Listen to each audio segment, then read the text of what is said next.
Hi, in exercise C4 we are to design drive systems for the 4 conveyors. You see there are 4 cases in the table, 1, 2, 3 and 4, and all these cases have the same power requirement, so the power is equal for the 4 conveyors. What is different is rated speed, rated torque and width of the speed range. So the first 2 cases, you see the rated torque is 10 kilonewton-meters, and the bottom 2 cases, 3 and 4, have 50 kilonewton-meters requirement. At the same time, you can see that the speed range in the first case and in the second case, the speed ranges are different. So in the second case, the speed range is narrower or shorter than in the first one.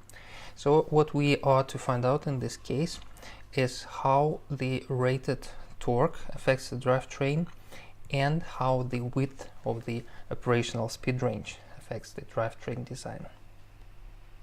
So we take the first case, case number 1, and enter the parameters.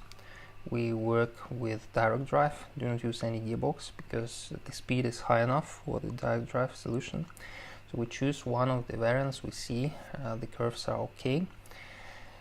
We can play with the motor type, for example, because we want as lowest cost as possible, and we choose squirrel cage induction, but it doesn't work for self-ventilation, so we try forced cooling, then it is okay, as well as for the water-cooled solution, it works okay as well.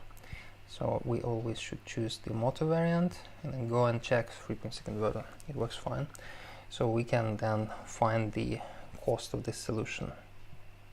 For the cases 3 and 4, where the rated speed is too low, it is just 100 RPMs, so here we use a gearbox to raise the speed for the motor, and when we try permanent magnet machine it works, but if we again try to minimize the cost, we choose squirrel cage and it doesn't work for any cooling, so that means the speed at the gearbox output is still too low for a normal motor, so we take it up from 3 to 8, the gear ratio, and then everything works even for self-ventilation.